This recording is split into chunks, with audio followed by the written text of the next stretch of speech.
Thank you, Mr. Speaker, and congratulations on your election to this chamber, and also to my colleagues for their success in this election 2012. What an honor it is to rise here today representing constituents of Calgary Currie and to respond to the speech of the throne. As their MLA, I take on this role with humility and excitement. This, my first speech, is also my promise to serve with significance and with integrity. I will act as an agent of change to bring Alberta into a very exciting future. First off, I would also like to acknowledge His Honour the Lieutenant Governor for his commitment to public service. As a former peacekeeper, he is truly a role model for all Albertans, and I would like to thank him for this. Mr. Speaker, I would like to thank the Premier for providing real-life leadership and the direction she has initiated for our province.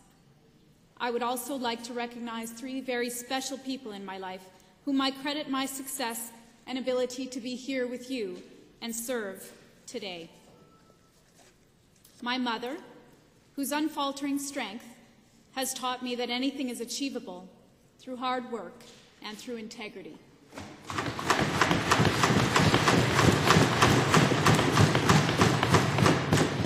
My partner, Tom, who has been my source of never-ending support and encouraged me to maintain course through storms and celebrated the happiness of overcoming those. And finally,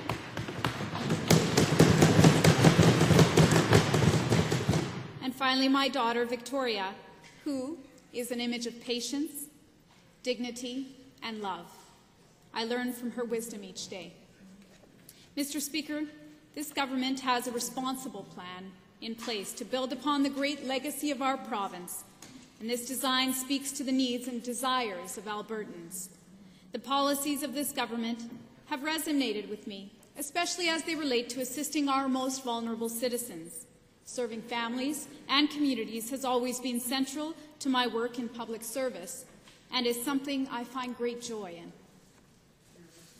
It is the joy in witnessing the transformation in the lives of young people that inspired me as a school principal.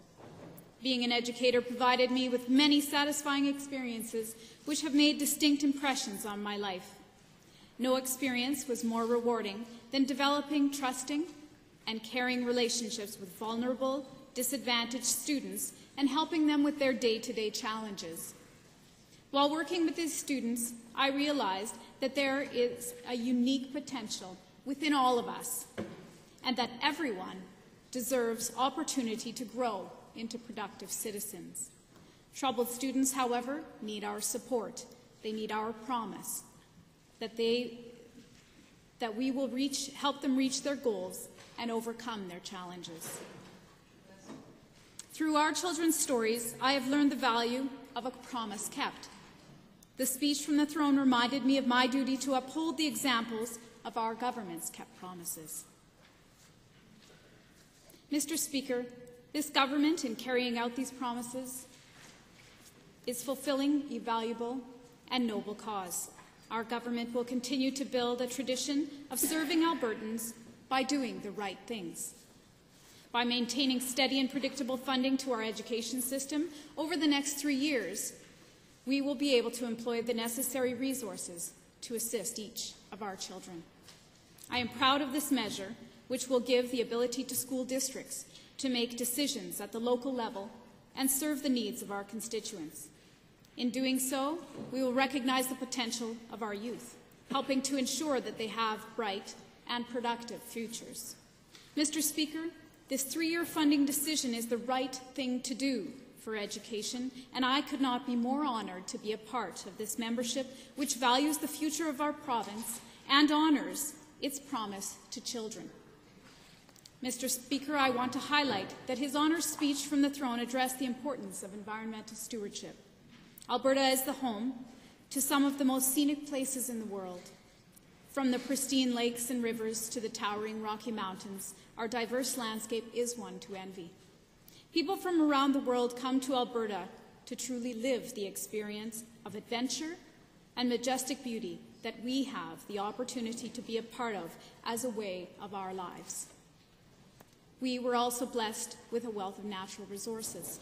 These resources sustain our economy and families across the province. For this, we are extremely fortunate. However, in developing these resources, we must be cognizant of our environment and its fragile nature. Mr. Speaker, I believe it is critical that we maintain a high level of environmental stewardship in order to protect Alberta's natural beauty. In doing so, Alberta will signal to the rest of the world that we are striving toward a cleaner environment, setting an example for other jurisdictions. The speech from the throne laid forth initiatives that will help monitor environmental quality, and these steps will help us ensure that our environmental standards are continuously improved, enabling us to maintain the splendor we have all come to know and love here in Alberta. I am grateful to be able to act as a steward on behalf of the constituents of Calgary Currie. So many of the rich dialogues of our Calgary Currie constituents was held on the doorsteps and involved discussions related to environmental stewardship. I make the promise to my constituents to be their voice on this front. I look forward to the two-way dialogue that we will have over the course of the next years. I was also looking forward to our government building infrastructure to expand our energy sector across Canada and also across the world. This will help create jobs and improve our economic well-being, benefiting all Albertans. As His Honour stated last week, Alberta's prosperity cannot come at the expense of its beauty. The two must go hand in hand. We know that all Albertans expect us to make decisions regarding prosperity of our province for the right reasons. Together, I know we will achieve the delicate balance that exists between high quality of life, but also maintain the graceful landscape and beauty with which we have been blessed. In closing, I would like to again thank the constituents of Calgary Currie for this opportunity to represent them. I am truly humbled and grateful for this opportunity to advocate for their needs. We will celebrate our strong, vibrant voice in this Assembly, and that is my promise to my constituents. To His Honour, the Lieutenant Governor, thank you for so eloquently presenting the speech from the throne, and to all members of this House. Let us work together in a cohesive and dignified manner. Let us reflect the hopes of our constituents of building upon the already great legacy of our province. And let us reflect these hopes in a manner that demonstrates real leadership, true respect, and dignity that is the expectation of our constituents. Thank you, Mr. Speaker.